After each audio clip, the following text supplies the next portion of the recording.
만나면 좋은 친구 MBC. 시청자 여러분 안녕하십니까? 최근 폭발물 설치 협박 사건이 잇따르면서 경찰과 소방력 낭비가 심해지고 있습니다. 8월에는 옛 안동역 앞 광장과 서울 신세계백화점 본점, 올림픽 체조 경기장 등에 테러 협박이 있었습니다. 또 최근에는 일본 변호사 명의 팩스로 학교를 폭파하겠다는 협박도 많아졌습니다. 오늘 토크호는 늘어나는 테러 협박의 원인과 앞으로 어떤 대책이 필요한지 논의해 보겠습니다. 함께하실 패널 소개합니다.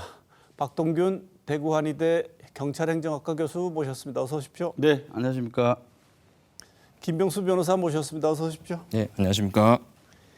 먼저 늘어나는 테러 협박의 유형, 특징 먼저 짚어보고 그다음에 구체적인 대책에 대한 얘기 한번 나눠보겠습니다. 최근 유동인구가 많은 장소 그리고 특히 학교에 폭발물 설치했다는 테러 협박이 많아졌는데요. 8월부터 특히 이런 협박이 많아졌다고 합니다. 박 교수님. 예. 현재까지 확인된 사건의 규모나 이런 협박들의 특징 어떤 게 있을까요? 경주 에이펙을 앞두고 허위 폭발물 협박 사건이 연이어 발생하면서 국민들이 불안해하고 있는데요. 지난 8월 5일과 6일에는 서울과 경기 하남, 용인의 신세계백화점에 폭발물을 설치했다는 온라인 게시글로 손님과 직원 4천여 명이 대피하는 소동이 벌어졌습니다. 다행히 폭발물은 발견되지 않았습니다. 또 바로 이후에 8월 8일 밤에는 국가인권위원회 상담센터에 서울 소재 백화점 4곳과 광주시 백화점 1곳에 폭발물을 설치했다는 팩스가 또 접수되었습니다. 2시간가량 수색했지만 폭발물은 발견되지 않았습니다.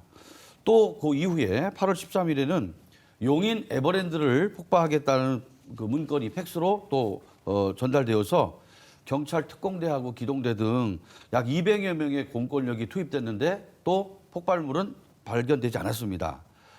일본 변호사를 사칭한 허위 폭발물 테러 사건도 협박 사건도 이번 달에만 8건이 있었고요. 재작년까지 총 48건이 접수되었습니다. 이처럼 불특정 다수를 대상으로 한 허위 폭발물 신고에 사례 꾸준히 증가하고 있는데 2018년도에 4,600여 건에서 작년에는 5,400여 건으로 약 6년 동안 20%가 증가했습니다.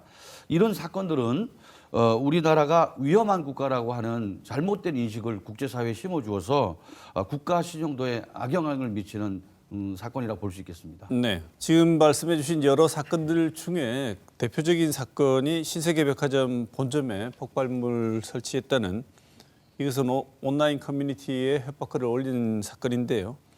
이 글의 작성자가 중학교 1학년 남학생인데 이른바 촉법소년이지 않습니까? 김 변호사님. 네. 이렇게 되면 촉법소년이라서 처벌을 받을까 궁금해하시는 부분들이 많을 것 같은데 촉법소년 처벌받지 않습니까? 네, 형사법상 형사 미성년자는 만 14세 미만의 자를 의미합니다. 형사적인 범죄를 저질러도 책임이 없기 때문에 형사처벌을 받지 않는 자를 의미하는데요. 형사 미성년자 중에서도 10세 이상 14세 미만의 자를 촉법소년으로 분류하고 있습니다. 즉 마찬가지로 형벌법규를 위반했더라도 형사 책임은 지지 않습니다. 다만 형사처벌 대신 소년법에서 규정하고 있는 보호처분의 대상은 됩니다. 우리나라 소년법에서는 보호처분을 1호 처분에서 10호 처분까지 나누어서 분류를 하고 있습니다. 1호 처분이라고 한다면 일반적으로 말해서 부모나 부모님과 준하는 신뢰관계가 있는 어른들이 이렇게 보살펴 줄 수 있는 가정에서 이 학생을 좀 더 올바른 길로 나갈 수 있게 도와주는 그런 처분이라고 생각하시면 되고요. 반면에 보호처분 10호 처분 같은 경우에는 2년이라는 기간 동안 혹은 좀 더 짧을 수는 있겠습니다만 2년을 한도로 해서 소년원에 송치를 하는 그런 굉장히 무거운 처벌이라고 볼 수 있겠습니다. 성인들이 죄를 지어도 교도소나 구치소에 수감되는 것과 같이 촉법소년이라 할지라도 이렇게 소년원에서 2년까지 수감 생활을 할 수 있다는 것으로 봤을 때는 굉장히 무거운 벌이라고 할 수 있겠습니다. 정리를 하자면 촉법소년은 형사처벌을 받지 않는 것은 맞습니다. 그렇지만 아무런 벌을 받지 않는 것은 아니라는 것을 명심했으면 좋겠습니다. 네. 신세계 측에서 밝힌 피해 금액은 6억 정도가 됩니다. 예. 이렇게 되면 민사상 손해배상을 청구하고 해야 할 것 같은데 예. 촉법소년처럼 나이 제한이 이 범행 대상이 나이가 촉법소년이게 되면 민사상 손해배상 청구하는 것에도 제한이 있습니까? 아까 말씀드렸다시피 만 14세 미만의 경우에는 형사 미성년자이기 때문에 형사적인 처벌은 할 수가 없습니다. 그렇지만 민사적인 책임 능력은 조금 법원에서는 별개로 판단을 하고 있습니다. 통상적으로 만 12세에서 13세 우리 뭐 학년 기준으로 봤을 때는 한 중학교 1학년 정도에 해당하는 경우에는 민사적인 책임을 묻는 경우가 있습니다. 실제로 중학교 1학년 학생들끼리 폭행 사건이 일어났을 경우에 법원에서는 피고인 가해 학생에 대해서 비록 당시에 중학교 1학년에 불과하였지만 자신의 행위가 불법 행위에 해당한다는 것을 충분히 인식을 하고 일을 했기 때문에 민사상 손해배상의 주체가 된다고 판단한 바 있고 같은 사례에서 그 가해 학생의 부모님에 대해서도 그 부모님으로서의 어떤 교육의 어떤 의무 사항을 제대로 못 지킨 것에 대해서 책임을 물어서 가해 학생과 가해 학생의 부모가 공동으로 연대하여 피해자에게 손해배상을 지급하라라는 그런 판결이 있었습니다. 여기 신세계 백화점도 마찬가지라고 보입니다. 신세계 백화점 측에서 가해 학생과 가해 학생의 부모에게 손해배상 청구가 충분히 가능할 것이라고 보이고요. 피해액을 정확하게 특정을 하고 이 피해액과 그리고 가해 학생의 어떤 불법 행위가 상당 인과관계가 있음을 입증을 한다면 상당한 금액의 손해배상액이 책정될 것이라고 예상됩니다. 네, 박 교수님. 예. 또 8월 15일에 말이죠. 아시겠지만 안동역 앞에서 역 광장에서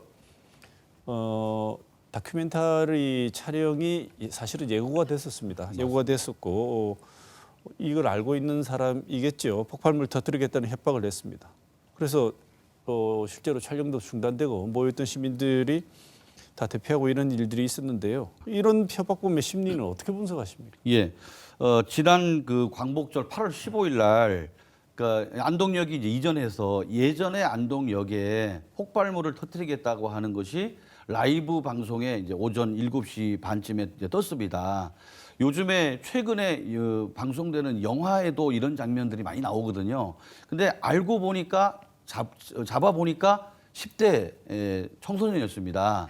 그래서 10대 청소년들의 심리를 분석을 해보면 일단 호기심이 많고 또 모험심이 많고 이런 경우인데 이런 이제 테러 위협 같은 경우는 이제 잘못된 그 모방 심리 그리고 심리적 쾌감 이런 것들이 좀 작용하게 되거든요.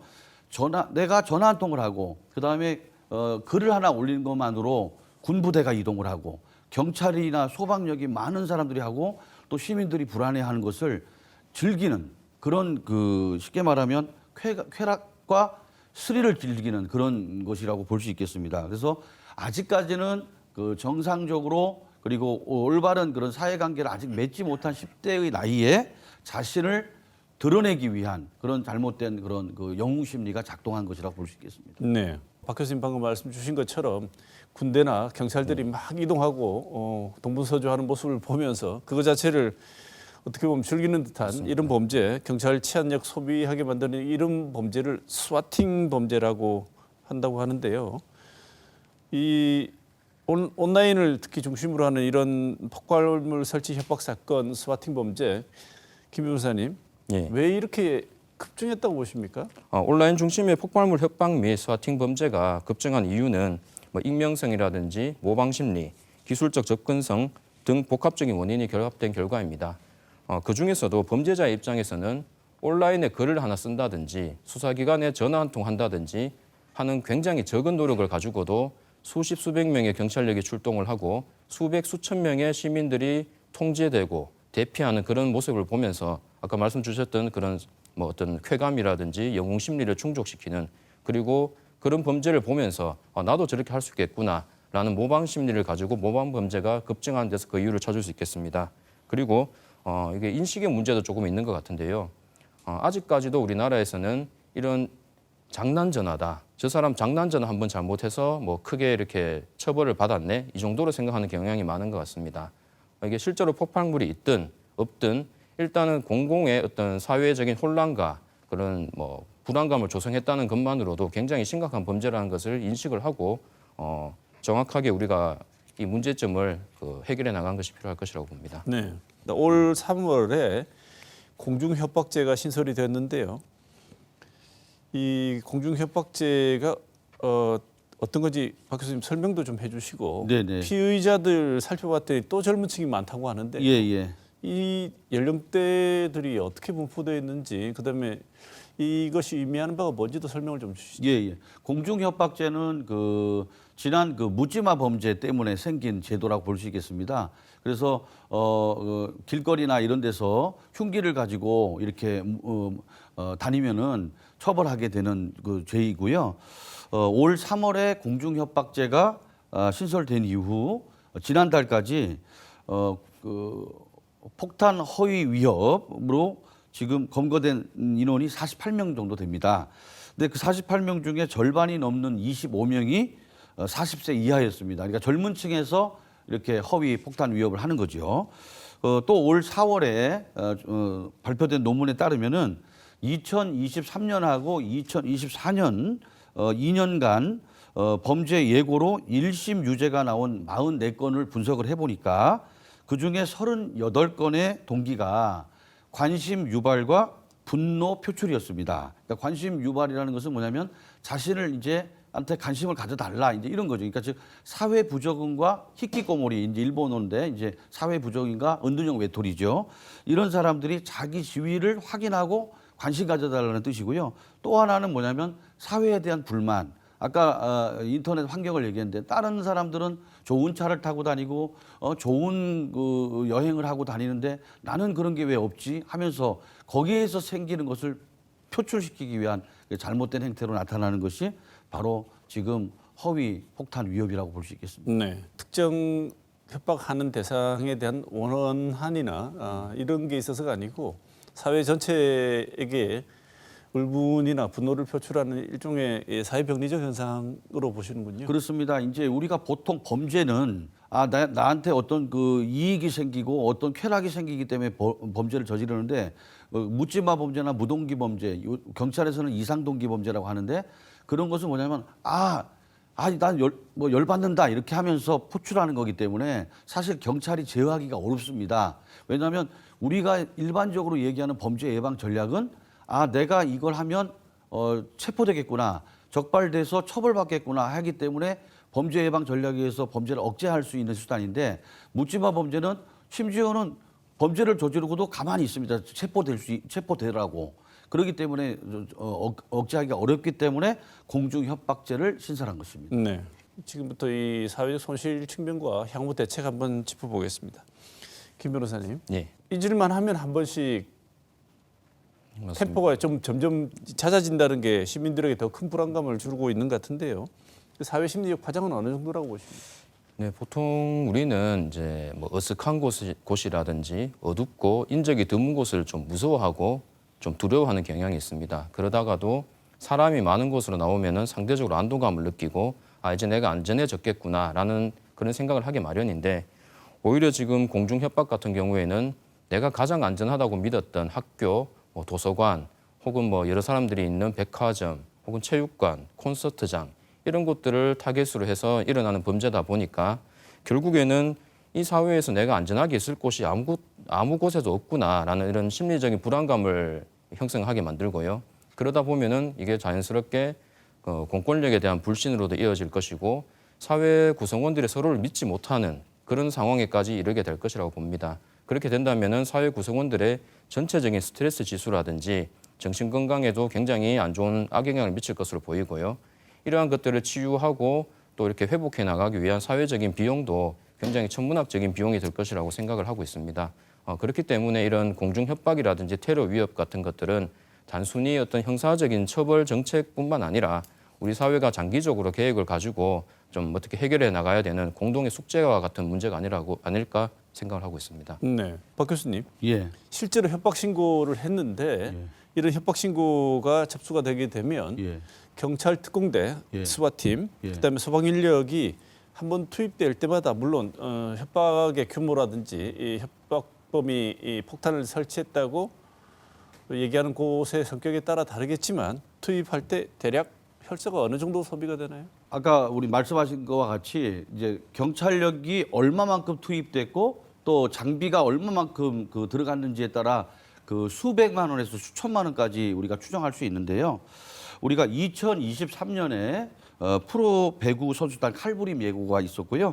제주공항 폭발물 설치 협박이 있었고, 그리고 신림역 살인 예고가 있었는데 이때 경찰이 3건의 소송을 제기를 했습니다. 이 액수가 1,200만 원에서 4,370만 원의 손해배상을 청구했는데요. 이때 투입된 경찰들의 시간의 수당, 유류비를 합산한 것으로 경찰 1인당 6만 1,600원이 드는 꼴이라고 이렇게 계산할 수 있겠습니다. 또 지난 8월 5일 날 신세계백화점에 98명 경찰력이죠. 올림픽 체조 경기장에 53명을 투입을 했는데 이 허위로 나타났거든요. 이때도 우리 환산을 해보면 최소 600만 원에서 320만 원의 비용이 든 것으로 추산을 될 수 있겠습니다. 다양한 형태의 재산 피해도 있고 경찰 입장에서 봤을 때도 이거 심각한 공권력 낭비 아니겠습니까? 네, 맞습니다. 이런 심각한 공권력 낭비가 있었다면 경찰 측에서도 소송 진행이 가능하지 않습니까? 예, 물론입니다. 그런데 변호사님 실제로 경찰에서 이렇게 허위로 밝혀진 테러 협박범에게 이런 허위 신고와 관련해서 손해배상 소송을 청구한 사례가 있습니까? 예, 아까 교수님께서도 자세히 설명을 해주셨는데요.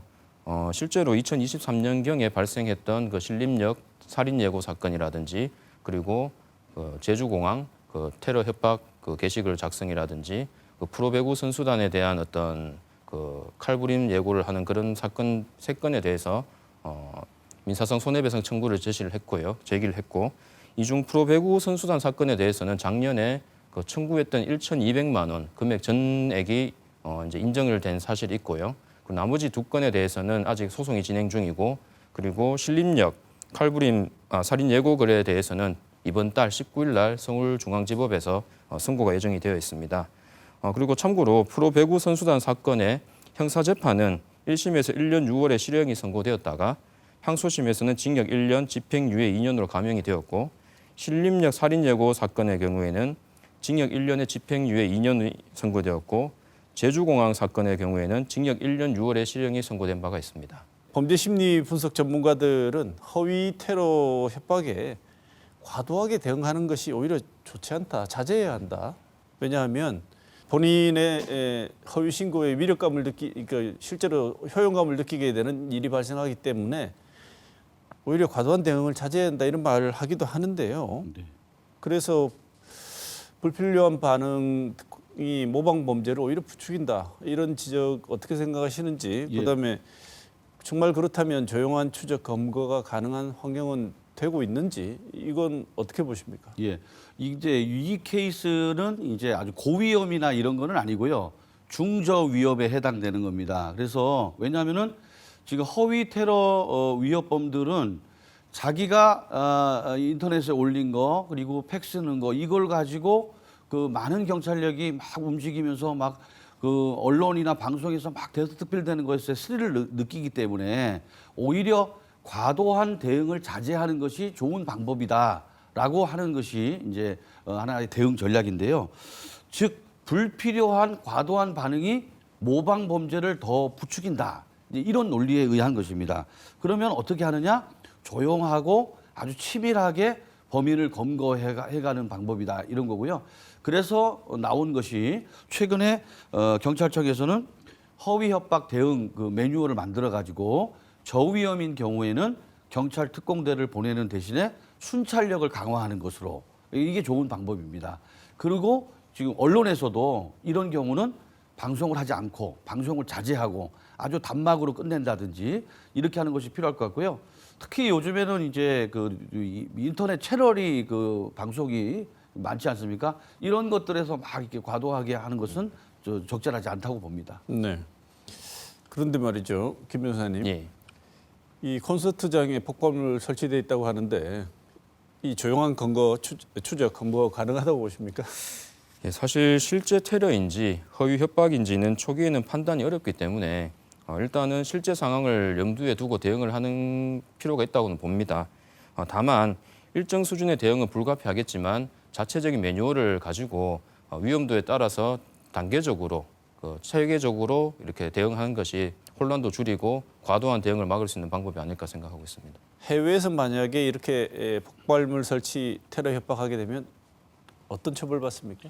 미국이나 영국이나 독일 같이 주요 선진국들은 이런 그 범죄에 대해서는 악질 범죄로 생각을 해서 테러리즘에 준해서 아주 강력하게 처벌하고 있습니다. 간략하게 말씀을 드리면 미국 같은 경우 한 사례로 2022년에 한 남성이 일리노이스의 한 회사에 폭발 지금 곧 된다. 2분 안에 폭발할 것이다. 이렇게 협박 전화를 걸었다가 징역 3년형에다가 우리 돈으로 6억 4천만 원의 배상을 이제 판결을 받았습니다. 또 독일에서는 뒤셀도르프 공항에다가 폭탄을 터뜨리겠다 이렇게 해가지고 전화를 걸었다가 법원에서 약 우리 돈으로 3억 6천만 원 정도의 공항 측에 배상하라고 하는 판결을 받았습니다. 또 영국에서는 허위 폭발물 위험만으로도 최대 징역 14년을 선고할 수 있도록 법을 만들었거든요. 이는 범행의 동기와 관계없이 사회 안전에 대한 중대한 위협으로 간주하고 있는 것입니다. 그러니까 결론적으로 이게 주요 선진국들은 보면 이렇게 장난전하지만 국가나 사회에 악영향을 미치고 사회에 중대한 위협을 미치면 강한 처벌을 하는 것이 용인돼 있습니다. 네. 그래서 올 3월부터 시행되었다고 하는 공중협박죄 이게 이제 여전히 너무 물렁한 방식으로 작동되고 있다 처벌이 이런 지적이 있는 것 같습니다. 김 변호사님 보시기에는 어떻게 보십니까?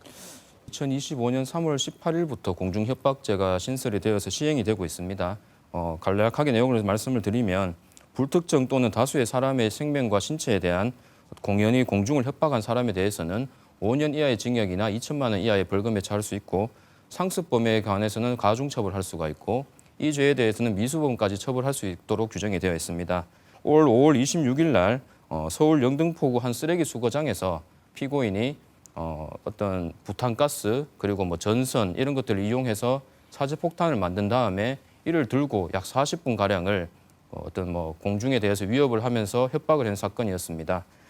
법원에서는 불특정 다수에게 해악을 고지함으로써 자칫 혼란을 야기할 수 있었다는 점에서 죄책이 가볍지 않고 비난 가능성이 크다고 하면서도 피고인이 지적 장애를 앓고 있고 그리고 피고인이 제작했다고 하는 그 사제폭탄이 너무 조악하고 엉성했다라는 이유로 이 벌금 600만 원이라는 굉장히 선처를 해준 것으로 보입니다.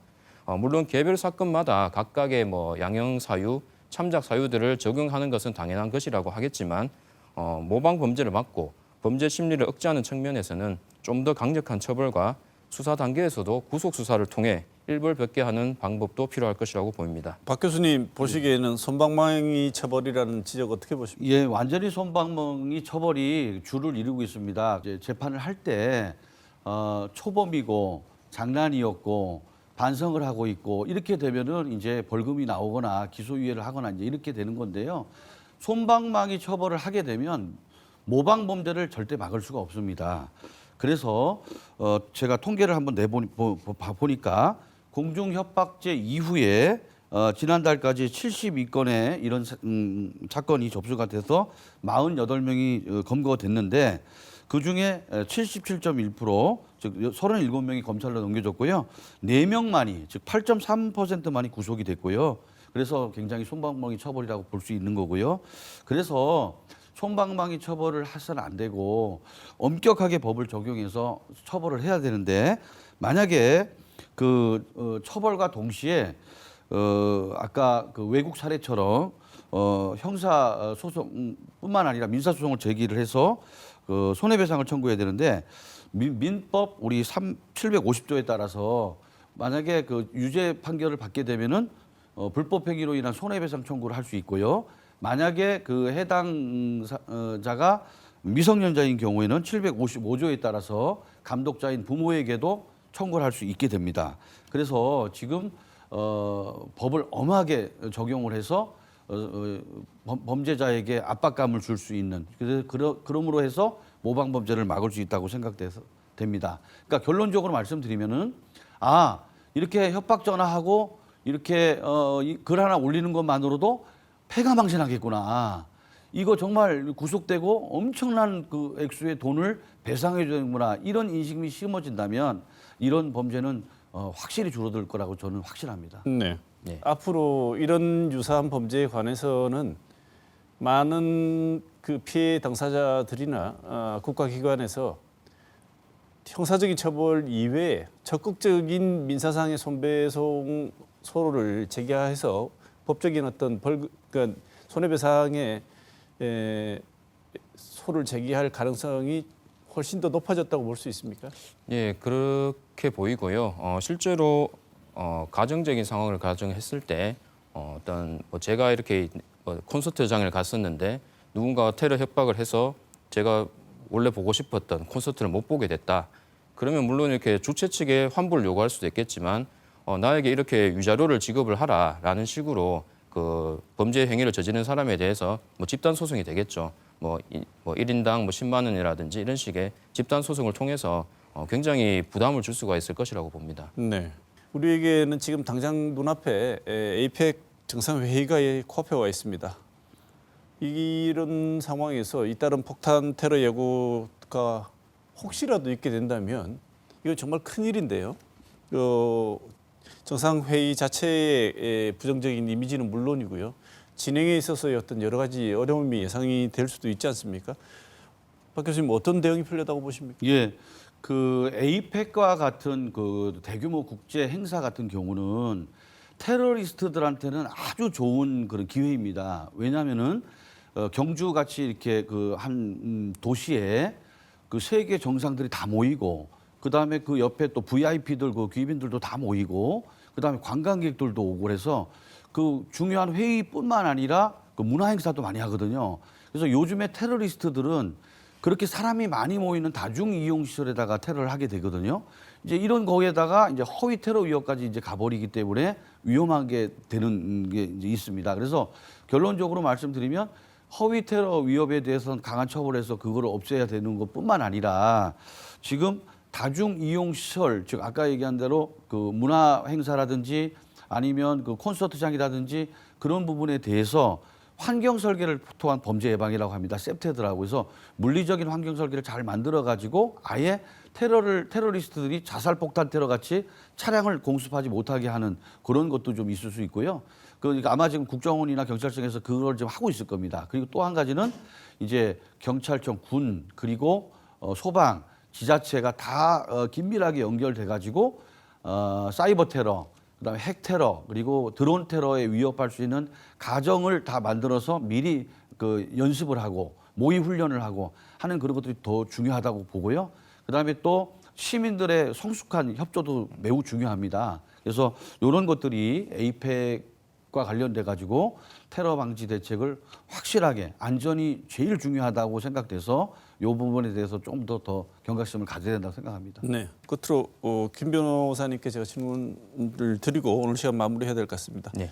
변호사님, 폭발물 테러 협박 상황에 우리가 좀 더 효율적으로 대처하기 위해서 가져야 되는 방법, 대처하는 방법 그리고 또 계속 말씀드렸습니다만 법조계가 이런 관련 범죄 처벌을 강화하기 위한 노력, 어떤 노력들이 필요한지 이 말씀을 좀 주시죠. 폭발물 협박만으로도 강력한 처벌이 가능하도록 법률 개정이 필요합니다.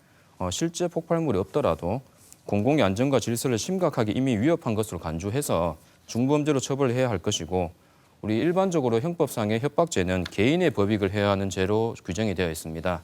그렇지만 공중협박죄는 공공의 안녕이라는 공안을 해야 하는 범죄라는 측면에서 더욱 강하게 처벌할 필요가 있습니다. 그리고 현재에도 미수법은 처벌을 하고 있지만 공중협박죄는 이것이 발전하게 된다면 소요죄라든지 굉장히 사회적으로 큰 문제가 발생할 수 있기 때문에 처벌의 범위를 미수범뿐만 아니라 예비나 음모 단계까지도 넓혀서 강력하게 처벌하는 것이 필요할 것이라고 생각이 되고요. 그리고 민사적으로도 징벌적 손해배상 제도를 도입할 필요성도 있어 보입니다.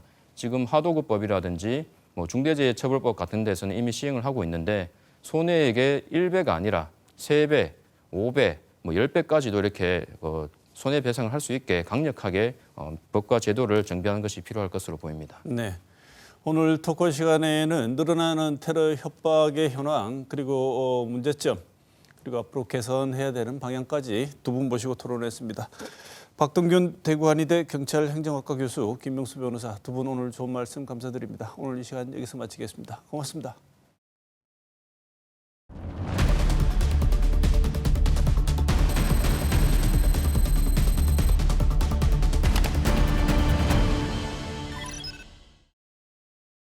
지난 한 주의 중요 뉴스를 살펴보는 시간 뉴스원입니다. 오늘도 보도국 김윤혜 기자 함께합니다. 어서 오십시오. 안녕하십니까? 네, 뉴스가 정말 홍수인데요. 네. 어떤 뉴스 골라오셨습니까? 많은 분들의 관심사인 경제 분야를 준비를 했습니다. 이재명 정부가 내세운 여러 목표 중에 하나가 바로 코스피 5천 시대잖아요. 주식시장 저평가와 그리고 자본시장 활성화라는 이 정책적 의지를 담은 상징적인 수치인데요. 여러 변수가 존재하지만 일단은 순항 출발로 보입니다. 네, 실제로 국내 증시가 새 역사를 썼죠. 네, 그렇습니다. 지난 10일에는요, 코스피는 종가 기준으로 전 거래일보다 1.67% 오른 3,314.53으로 기록을 해서요. 지난 2021년 7월 6일에 종가 기준으로 최고치였던 이 3,305.21보다 이 4년 2개월 만에 가장 높았습니다.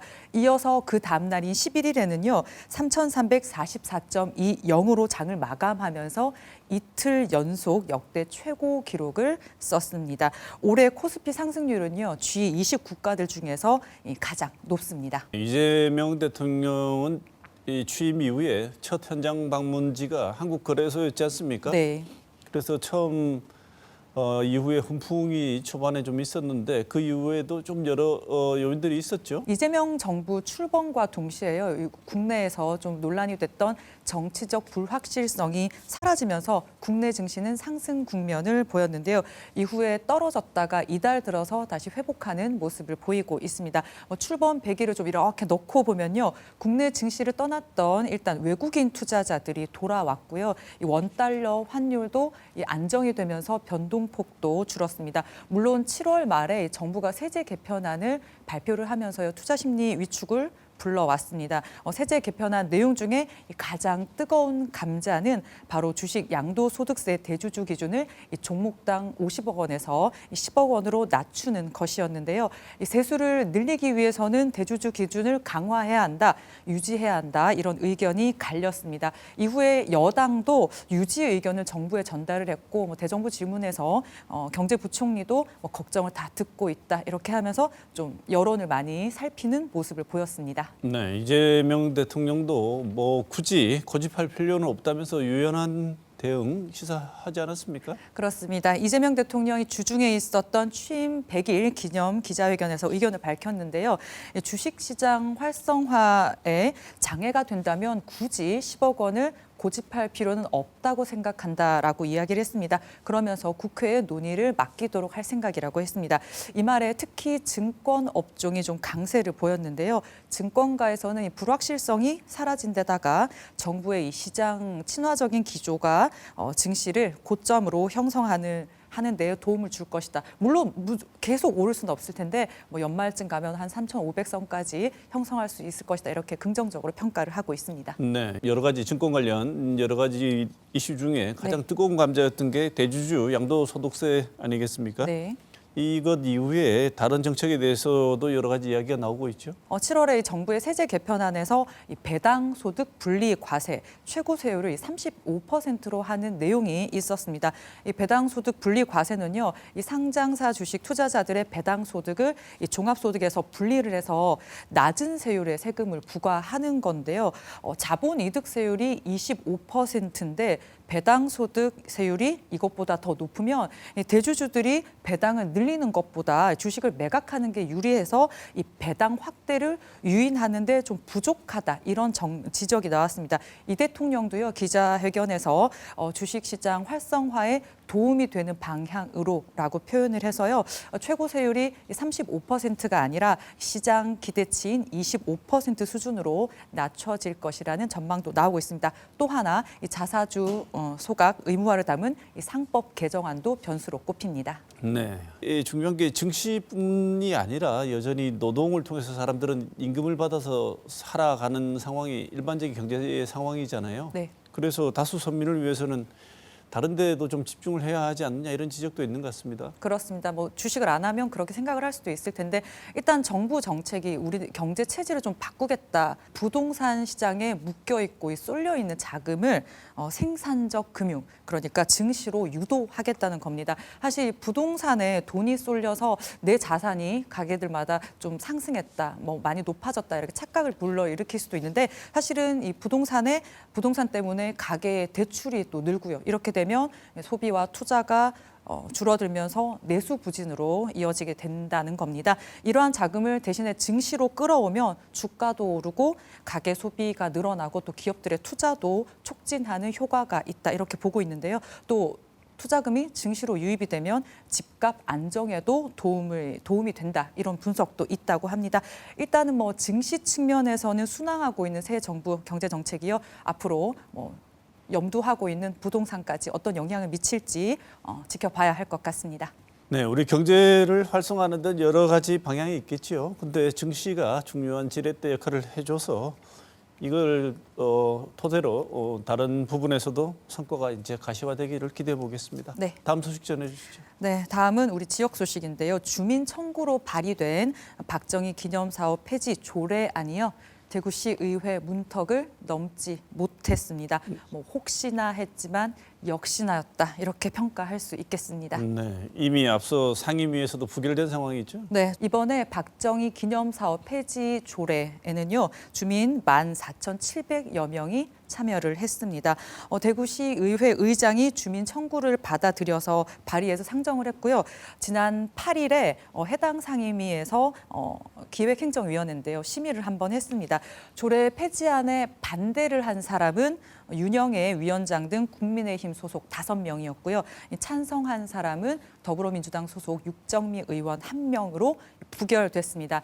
다만 이 주민 조례 청구는 상임위원회 결과 관계없이 본회의에 상정될 수 있는데요. 그래서 지난 12일에 본회의에서 심의가 됐습니다. 하지만 이견이나 이탈표는 없었습니다. 국민의힘 소속 의원이 33명 중에 32명인데요.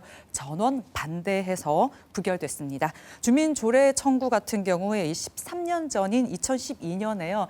친환경 의무급식 조례 이후 두 번째로 청구가 된 것이었습니다. 당시에도 이 강제성 없는 조례로 수정 가결하면서 이걸 청구했던 단체들이 좀 반발을 했는데 이번에도 이 청구한 조례 심의 과정에서 청구인의 의견을 진술할 수 있는 기회를 달라 이렇게 요청을 했는데도 받아들여지지 않았습니다. 분명히 시민 생활에 필요한 조례를 만들거나 또 필요하지 않은 것을 없애달라 이런 요구를 시민들이 직접 참여를 할 수 있게 하겠다라고 만든 제도일 텐데요. 그 취지가 잘 살고 있는지 의문도 나오고 있습니다. 네. 이 기념 사업에 대한 찬성 여론이 높다는 이 여론이 높다는 근거는 여론조사를 통해서 나온 것도 없으니까요. 이걸 무작정 그대로 지역 정서라고 하기에는 무리가 있어 보이는데 네. 아무래도 주요 지지층의 지지를 마음 속에서 접고 얘기할 수는 없었던 것 같습니다. 그렇습니다. 지난해 홍준표 전 대구시장이 이 박정희 기념사업 조례를 발의를 했을 때요. 시민단체를 중심으로 반발이 나왔던 거 물론이고 대구시 의회에서도 여러 비판이 나왔습니다. 근거가 부족하다.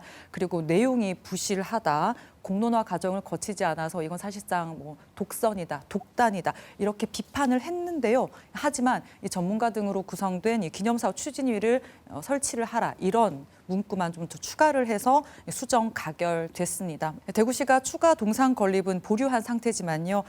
이번에 시의회 이 결과로 여전히 동상 존치를 두고는 좀 논란이 벌어지게 됐습니다.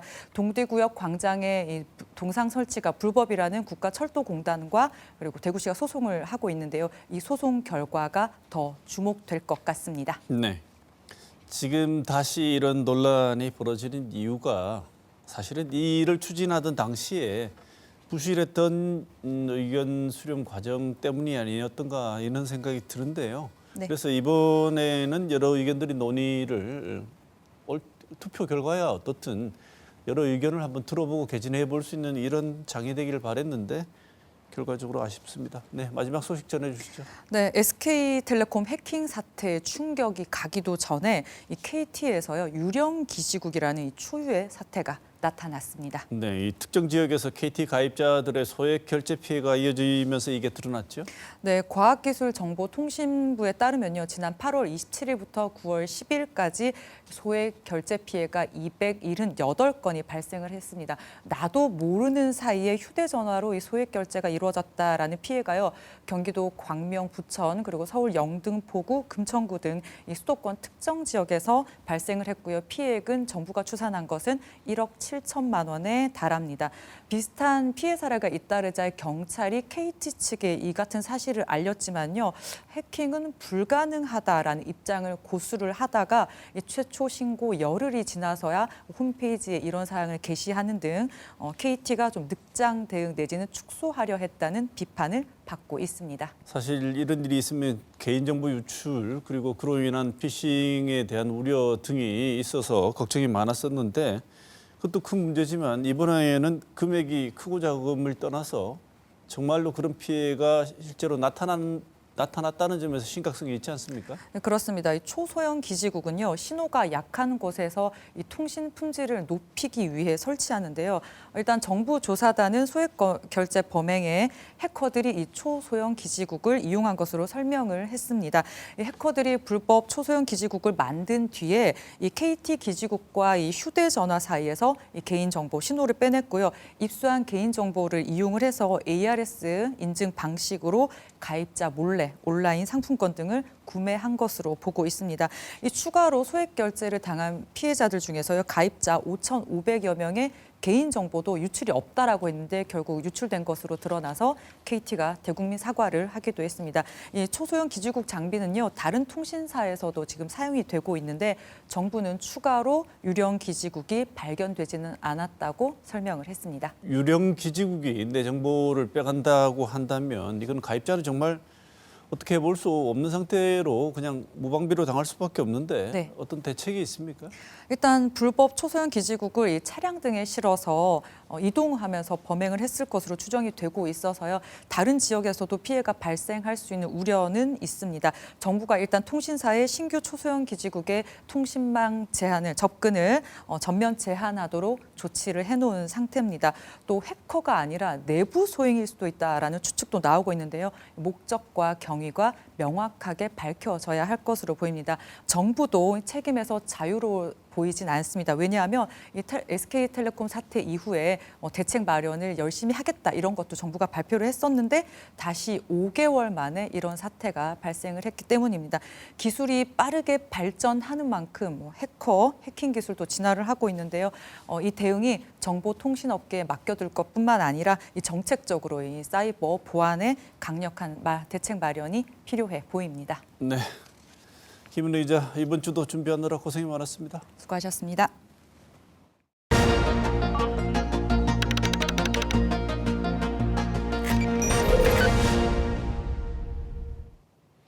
지난주 미국 조지아주 현대차 LG 배터리 공장 건설 현장에서 한국인 노동자 300여 명이 미국 당국의 무더기로 체포됐습니다. 현장 영상 속 노동자들은 손발에 쇠사슬이 채워져 전쟁 포로처럼 벗으로 옮겨졌습니다. 핵심 동맹국에서 자행된 이런 가혹한 단속 장면에 한국 사회는 큰 충격과 분노에 휩싸였습니다. 이 사태를 두고 국민의힘에서는 트럼프 대통령의 경고라거나 동맹의 위기가 초래된 것이라고 비판했습니다. 이런 비판은 외교, 노동, 법치의 복합 위기를 정치 문구로 환원하는 데 치우친 것입니다. 뒤통수, 군사작전을 방불케 한 단속 같은 말은 국민의 우람한 돋을 뿐입니다. 이번 사태는 전 세계가 이미 알고 있는 트럼프식 외교와 통상의 방식이 기저에 깔려 있습니다. 그렇다고 하더라도 위험 신호가 사전에 공유됐다는 지적이 잇따르고 있습니다. 법과 절차에 허점이 누적됐는지 누가 무엇을 알고도 외면했는지는 따져야 합니다. 그런 점에서 이번 사태는 전례와 통상적 외교에는 존재하지 않던 방식이 진행되면서 법 집행, 투자, 동맹이 교차하는 일종의 스트레스 테스트가 되었습니다. 국력을 더 키워야겠다는 생각이 들었다는 이재명 대통령의 말은 지금 우리 국민의 분노와 맥을 같이 하고 있습니다. 그러나 강한 동맹은 갈등이 없어서가 아니라 갈등을 규범으로 수습하는 능력으로 증명됩니다. 국민적 분노를 정책과 절차로 번역할 때 분노는 품격을 얻고 동맹은 더 단단해질 것입니다. 이번 주 시사오는 여기서 마치겠습니다.